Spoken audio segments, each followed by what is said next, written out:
My name is Natalie Brooks. I'm 33 years old. And at 6:04 on a grey Friday morning, I pulled into my parents' driveway to take them to the airport. For the 2-week luxury trip to Europe I had spent almost 2 years planning and paying for, alone. I want you to understand what that trip actually was before I tell you what happened to it. It wasn't a whim. It wasn't a gift I tossed together in a weekend of guilt spending. For 22 months, I had tracked every flight price drop on 3 different apps. I had built a spreadsheet with tabs for hotels, trains, tours, and backup plans in case a flight got cancelled. I picked the Paris hotel because it had a view of the rooftops my mother once said she dreamed about after watching a movie in the 90s. I booked a private airport transfer because my father hates crowded terminals and gets anxious in unfamiliar cities. I found a Tuscany day tour with a driver who spoke enough English to make my mother comfortable, because she's never once traveled outside the country without me holding her hand through the logistics. I had the printed itinerary in a leather folder on the passenger seat. I had the airport check-in already done on my phone. I had a tote bag packed with travel documents, snacks for the layover, and the little lavender candies my mother always asks for before long flights, because her ears pop and she says the sweetness distracts her. I had even built a playlist for the drive to the airport, soft acoustic songs, nothing too loud for 6 in the morning, because I wanted this morning, the beginning of the trip I had worked overtime for 2 years to give my parents, to feel special from the very first mile. I stepped out of the car. I walked up the driveway. I reached for my mother's suitcase. And then I froze. My younger sister, Chloe, came out of the house behind her, dragging a suitcase of her own like this had been decided days ago, and I was the only person in the family who hadn't gotten the memo. My mother, Karen, smiled at me with that calm, composed expression she wears whenever she's already made a decision and expects the rest of us to simply arrange ourselves around it. We talked it over, she said lightly, like she was mentioning a change in dinner plans. Your sister really needed the rest, so we decided to take her instead. For a second, I genuinely thought I had misheard her. I had worked overtime for 2 years. I had skipped weekends. I had said no to my own vacations, no to nights out, no to 100 small things, so that I could save every extra dollar for this trip. I had booked the flights, the hotels, the tours, the dinners. And now I was standing in my parents' driveway at 6 in the morning, realizing I had been quietly removed from my own gift before the sun had even come up. My father, Michael, looked down and adjusted the handle on his suitcase. He said nothing. That silence told me everything about where he stood, even before I understood how deep it went. Chloe gave me a small shrug, the kind that says, "Isn't this just how things go?" Like I was supposed to admire how naturally she'd slid into my place. I didn't argue. I didn't cry. I loaded their bags into my trunk, got behind the wheel, and drove all 3 of them toward the airport with one thought locking quietly into place. If they wanted my trip without me in it, they were about to learn exactly how expensive that choice would turn out to be. The drive to the airport felt like sitting inside a sealed box. The silence lasted less than a minute before Chloe leaned forward from the back seat and started talking about Paris like she had planned the whole thing herself. "Do you think we'll have time for shopping the first day?" she asked. "I saw this girl on TikTok who hit 3 designer stores before lunch." My mother laughed softly. "We'll make time, sweetheart. This trip is supposed to help you reset." Reset. That word almost made me grip the steering wheel hard enough to leave marks. Chloe was 28 years old and permanently suspended in some vague, undiagnosed state of emotional recovery. One that always seemed to require other people's money, other people's patience, or other people's carefully built plans. 2 years earlier, I had quietly covered 3 months of Chloe's rent because my mother told me she was too fragile to handle an eviction notice. The Christmas before that, I had given my parents a spa weekend as a gift, and somehow Chloe ended up taking one of the bookings, because apparently she needed the break more than the people I had actually bought it for.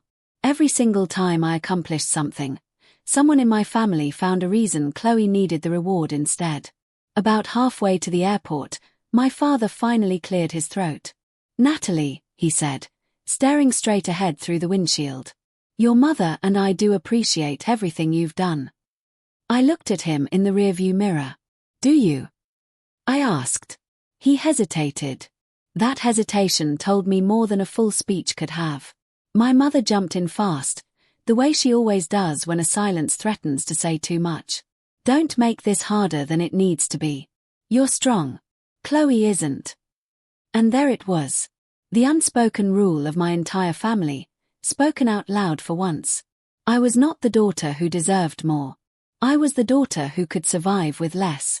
Chloe leaned closer, using that fake gentle voice she reserves for moments she wants to sound sweet and superior at the same time. I knew you'd understand. You always do. I kept driving. I didn't say another word for the rest of the ride. At the terminal, I unloaded their luggage, handed over their passports, and stood there while my mother kissed my cheek as though she hadn't just done something quietly cruel. "Thank you for being mature," she whispered. Mature. In my family, that word has always meant one thing: stay quiet, swallow the insult, and keep everyone else comfortable. Chloe smiled brightly. "I'll send pictures," she said. I nodded once and watched the three of them disappear into the terminal, taking with them my planning, my money, and the place on that trip that had been mine for 2 years. I sat in the airport parking garage for almost 10 minutes after they disappeared, letting the silence settle into my chest. Then I opened the airline app and checked the flight status. Boarding. I waited until it changed to airborne before I finally started driving home. I didn't want a scene at the gate. I wanted the consequences to land somewhere they couldn't be argued away in public. Once I got home, I walked straight to my kitchen table, opened my laptop, and pulled up every booking I had made over 2 years of careful planning. Paris hotel suite. Private airport transfer. Seine dinner cruise. Guided Louvre visit. Business class train upgrades. Florence apartment. Tuscany day tour. Rome hotel. Vatican reservation. I cancelled every single one, with a calm that honestly surprised even me. I left the return flights untouched. I was furious, not reckless. They were still getting home. They just weren't getting luxury on my dime after cutting me out of the picture entirely. When the cancellation confirmation emails started flooding my inbox, something in my chest that had been tight for 2 years finally began to loosen. For once, the mess wasn't going to land on me. For once, I wasn't the one who would end up cleaning it up. The first call came before I had even sat down with a glass of water. Then another. Then 3 texts in a row from my mother. "Where is the driver? Natalie, call me immediately. The hotel says there is no reservation under our names." Chloe called right after. Then my father. Then my mother again. By the time I finally looked at my phone, 10 minutes later, I already had 18 missed calls. I placed the phone face down on the counter and went upstairs to unpack the suitcase I had prepared for a trip that no longer belonged to me. The irony of hanging dresses back in my closet, dresses I should have been wearing in Paris, while my family stood stranded at Charles de Gaulle, wasn't lost on me for a second. After about an hour, curiosity got the better of me. I unlocked the phone and read through the messages. My mother's were frantic, then increasingly sharp. "This is not funny. We have been waiting with the luggage for almost an hour. Call me now and fix this." Chloe's were worse. "What is wrong with you? Do you know how embarrassing this is? Mom is crying." My father sent only one line. "Call me, please." I sat on the edge of my bed for a long time before I finally answered one of my mother's calls. She picked up instantly. "Natalie, what did you do?" she snapped. I let the silence stretch for a second. "I'm not sure what you mean," I said. "Don't do that," she hissed. "The driver never came. The hotel says there's no booking, and Chloe's tours are gone." Chloe's tours. Not mine. Hers. "I cancelled them," I said plainly. For half a second, the line went completely dead. Then my mother inhaled sharply.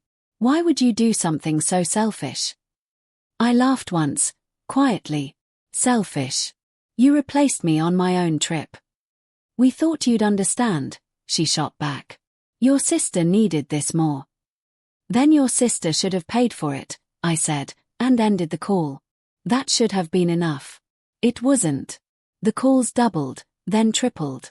Chloe left a voicemail I actually listened to all the way through. "This is insane," she said. We had to get some awful room near the airport because everything in the city was too expensive and Dad's card got flagged. Mom says you're overreacting, but honestly, this is just pathetic. If you were hurt, you could have talked like an adult instead of doing this revenge thing. Call us back and fix it. In the background, I could hear my mother arguing with a hotel clerk, and a suitcase while scraping loudly against tile. I deleted the voicemail and set the phone aside. By the next day, the missed calls climbed past 100. By evening, it was closer to 200. My mother's messages got more detailed, which told me exactly how hard the fall had been. They'd ended up in a cramped hotel on the edge of the city. They'd lost the private tours. They couldn't afford the upgraded trains I had booked months in advance. My father had apparently called an old friend back in the States for money, because the trip no longer worked without the comfort I had quietly built into every reservation. One voicemail from him almost sounded reasonable. "Natalie," he said, voice tired. "We can't salvage much of the trip now. Your mother hasn't slept. Chloe keeps crying. Just help us get into one decent hotel for a few nights." No apology. No admission. Just the old belief that if he sounded worn out enough, I would slide back into my assigned role and fix everything. The way I always had. Late that night, I answered one final call. My mother picked up on the first ring, already crying. "Natalie, please," she said. "We're exhausted." I cut in before she could build a full pity speech. "Listen carefully. I am not fixing this. You made your choice on that driveway. You smiled while you made it. You treated me like the reliable daughter who would absorb the humiliation and still keep the machine running. I'm not doing that anymore." Chloe grabbed the phone in the background. "You're unbelievable," she snapped. "Over a vacation." My voice stayed level. "No. Over a pattern." Then I powered my phone off completely. For the next 2 days, every time they tried calling, all they heard was the same dead, flat tone. And for the first time in my entire adult life, their panic did not become my responsibility. The quiet that followed felt strange at first, almost unnatural, like stepping out of a room where a machine had been running so long I'd forgotten what silence actually sounded like. On Saturday morning, I drove to a park near my apartment and walked alone for nearly an hour, phone buried deep in my coat pocket. The longer I walked, the more clearly I understood that the Europe trip wasn't an isolated betrayal. It was just the moment the whole pattern finally became too obvious to keep pretending I hadn't seen it. Chloe had always been treated as the emotional center of gravity in our family, while I was treated like the reliable backup generator. When she failed, I paid. When she broke down, I adjusted.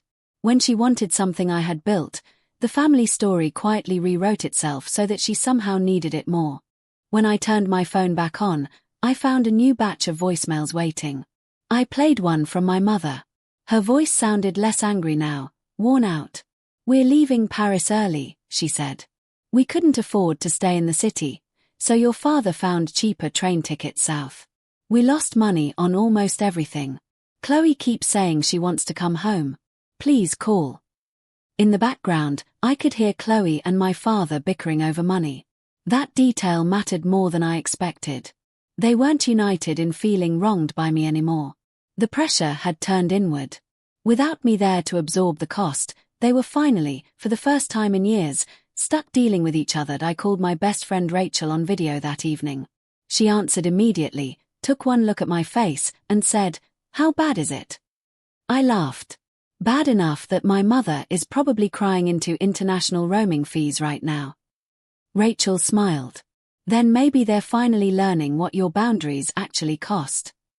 I told her everything, the driveway, the smile on my mother's face, Chloe acting like she'd been personally awarded my trip, the 200 calls, the budget hotel, the way even now my father was still trying to get me to help without ever admitting they'd been cruel. Rachel listened without interrupting, which is one of the reasons I trust her more than almost anyone. When I finished, she said, "Your family has always treated your composure like a public utility. They assume it will always be available. The second you shut it off, they call you unstable instead of recognizing how much they depended on it." That sentence stayed with me long after the call ended. I asked her if she thought I had gone too far. She didn't answer right away. Instead she said, "Remember when my ex kept asking me for money after he cheated on me? I blocked him and let him handle his own disaster. Not because I was cruel, because I was done volunteering for humiliation. That's what a boundary is. It feels mean to the people who benefited from your lack of one." I sat there afterward, staring out my window, and felt something settle into place inside me. For years, I had confused being needed with being loved. But what my family loved was the version of me that solved every problem without ever asking them to change. That evening, I made tea and opened a blank notebook.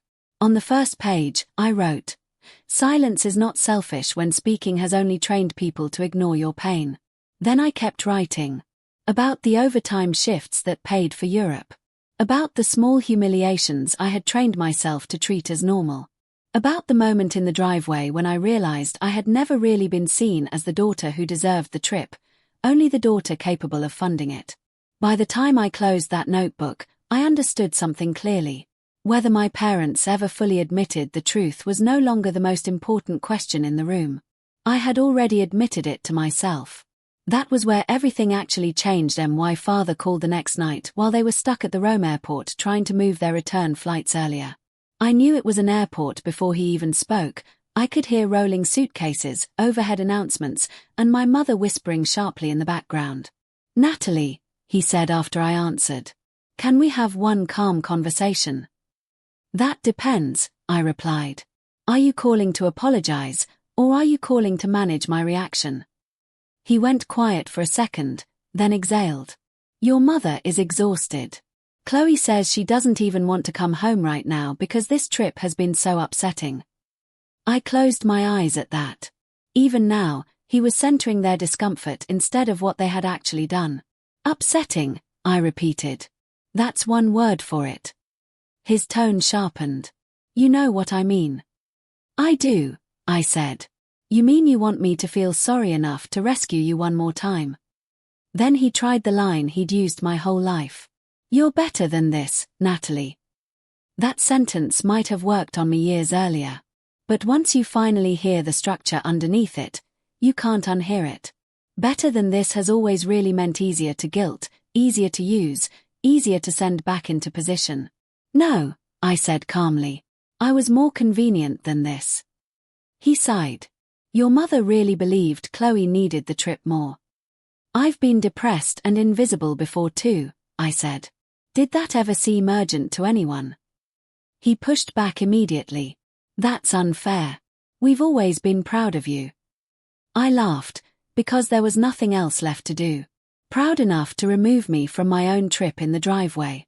Proud enough to let Chloe talk about Paris shopping in the backseat while I drove all of you to the airport. He had no answer for that. My mother took the phone next. "Natalie, please," she said, sounding completely wrung out. "We lost so much money. The last-minute hotels, the changed train tickets, the cancelled tours." "My money," I cut in. "You lost my money first." She started crying. "I know, but Chloe really needed something good." "Then you should have given her something good with your own resources," I said.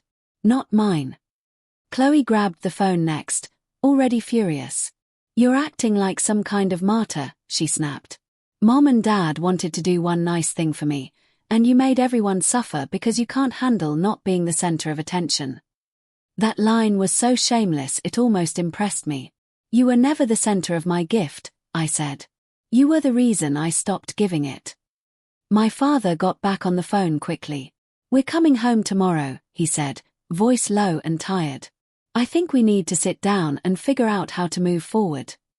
"Good," I said. "That's it?" he asked. "You're really not going to help with anything?" I looked around my quiet kitchen, at the notebook sitting on the table and the complete absence of chaos that had once followed every single family crisis I'd ever absorbed. "No," I said. "I'm not." The next morning, my parents texted that they had landed back in Seattle. I was already on my way to their house. I was sitting on their porch with a paper cup of coffee when the taxi finally pulled into the driveway. The late afternoon sky was flat and grey, the kind of colourless Seattle light that makes everything look a little exposed. My mother stepped out first and stopped the moment she saw me. My father followed more slowly, shoulders slumped, face lined with exhaustion. Chloe climbed out last, dragging her suitcase with the kind of irritated expression people wear when they still believe anger can protect them from accountability. None of them looked like the people who had left. Their clothes were wrinkled, their hair was messy, and whatever confidence they had carried to Europe had clearly been left somewhere between airport terminals, cheap hotel rooms, and missed reservations. Chloe spoke first, because of course she did. "So what now?" she asked sharply. "You came here to enjoy this." I took a slow sip of my coffee before answering. "No," I said. "I came here so none of you could pretend this didn't happen." My mother set her bag down harder than necessary. "Natalie, enough," she snapped, though her voice had no real strength left in it. "We've had a miserable week." I looked at her calmly. "Have you? Because from where I'm standing, you took a trip you weren't entitled to, lost the luxury you didn't pay for, and came home." My father rubbed his face. "Can we please do this inside?" I shook my head. "No. We can do it right here. This is where it started. So this is where we're going to talk about it." I stood and set my coffee on the porch railing. "You smiled when you replaced me," I said, looking directly at my mother. "That's the part one keep replaying. Not just what you did, how easy it was for you to do it." Her face tightened. "I thought you would understand," she said. "Don't use that sentence again," I replied. "I'm serious. That sentence has been the excuse for almost every unfair thing this family has ever asked me to absorb." Chloe crossed her arms. "You're acting like we committed some crime," she muttered. I turned to her. "No. I'm acting like you treated my work, my money, and my effort like community property. Like I was just the person funding the trip, not the person it actually belonged to. That's exactly the problem." My father finally looked up and said the one thing I had been waiting to hear. "We were wrong." I held his gaze for a second, then nodded once. "Yes," I said. "You were." My mother's eyes filled with tears again. "You humiliated us," she whispered. I didn't raise my voice. I didn't soften it either. "Good," I said. "Maybe humiliation is the only thing strong enough to interrupt this pattern." She looked stunned, like she couldn't believe I had said something out loud that she would normally have forced me to swallow. But I was past the point of protecting them from a truth just because it sounded harsh in the open air. I reached into my bag and pulled out an envelope, setting it on the small porch table between us. "This is a list of the things I'm no longer paying for," I said. "No more emergency transfers. No more bailing Chloe out. No more covering her phone bill, her rent gaps, or whatever temporary rough patch turns into next. And no more family expectation that I should solve every crisis just because I happen to have a stable life." Chloe stared at me. "You can't be serious." "I've never been more serious," I said evenly. My mother shook her head. "That's cruel." "No," I said. "Cruel was removing me from my own gift and still expecting unlimited access to everything I provide afterward."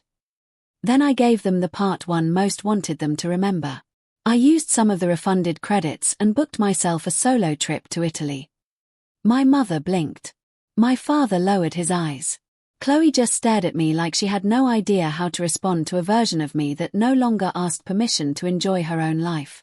"Because I finally understand something," I said. "If I'm the one who earns it, I should be the one who gets to enjoy it.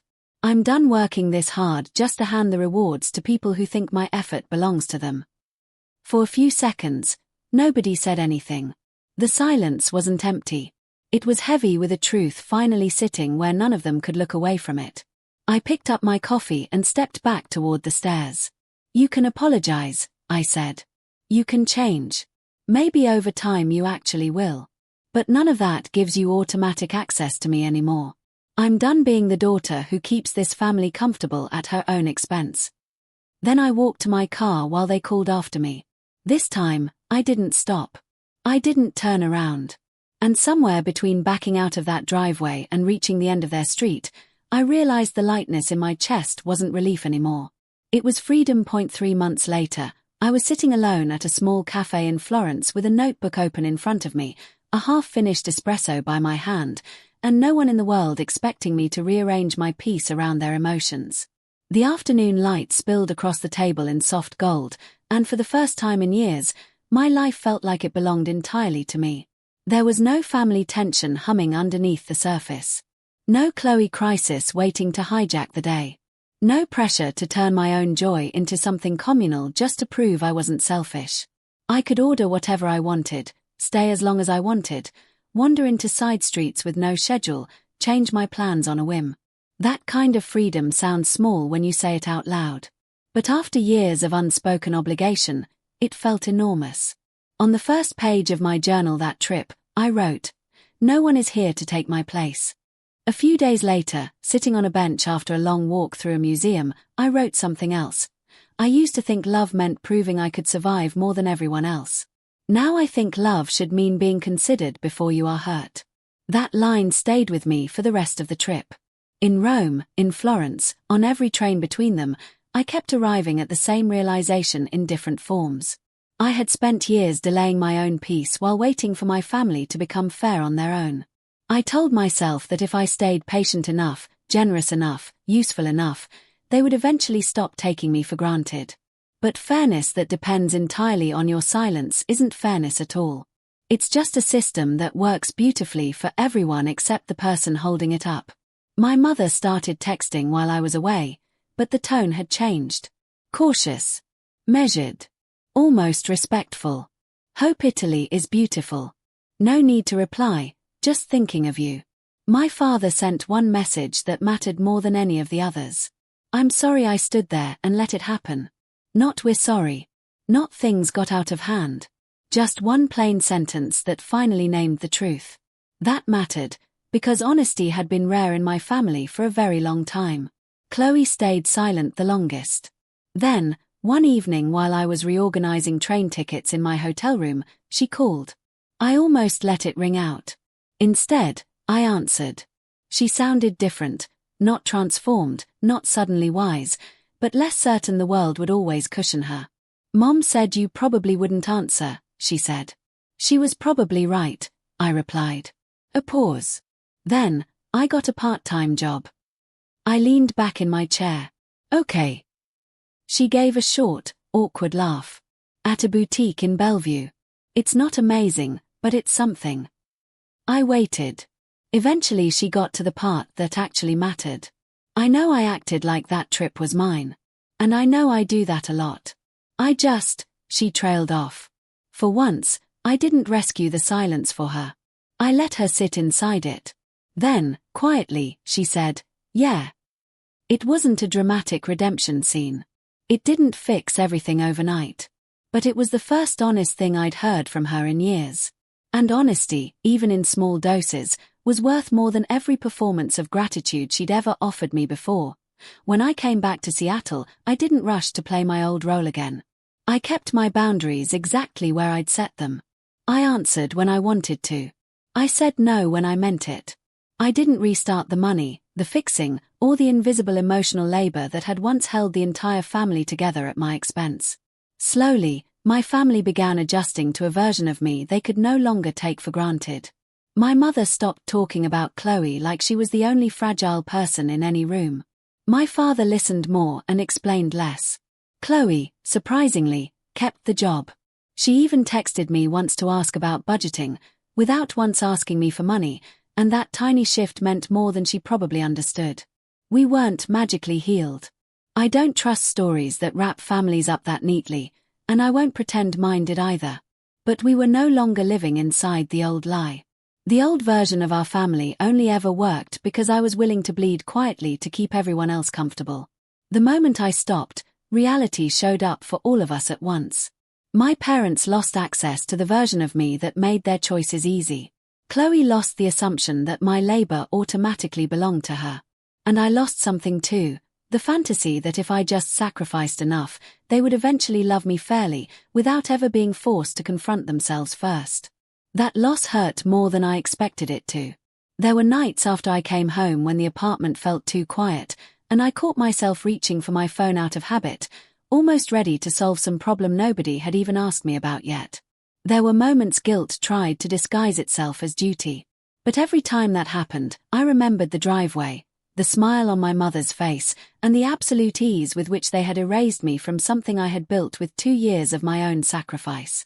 That memory doesn't make me angry anymore, not the way it once did. Instead, it reminds me why the boundary has to stay exactly where I put it. A few weeks later, I met my parents for coffee somewhere neutral.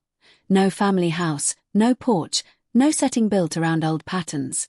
My mother looked at me for a long time before saying, very quietly, "I think I spent years calling you strong when what I really meant was convenient." I didn't answer right away. I wanted the truth to sit there fully before I softened anything around it. Then I said, "Yes." My father looked down at his cup and added, "I should have stopped it that morning." "Yes," I said again. There was no dramatic forgiveness speech. No grand reunion. Just truth, finally spoken at a normal volume. And somehow, that felt more powerful than tears ever could have. Here's the truth I keep coming back to. The most satisfying kind of justice isn't always destruction. Sometimes it's the moment a pattern breaks so completely that everyone involved has to live in reality afterward. No more soft landings, no more convenient excuses. My parents lost access to the version of me that made their choices painless. Chloe lost the assumption that my work automatically belonged to her. And I lost the illusion that love could ever be earned through endless, silent sacrifice. Losing that illusion hurt. But it also set me free. So if there's one thing I carried home from that ruined trip to Europe, and then learned all over again for myself in Italy, it's this. Sometimes the most valuable gift you can give your family isn't another sacrifice, another rescue, another chance to use you. Sometimes it's the boundary that finally forces everyone to face the truth, not because you hate them, not because you want revenge forever, but because love without boundaries eventually curdles into permission.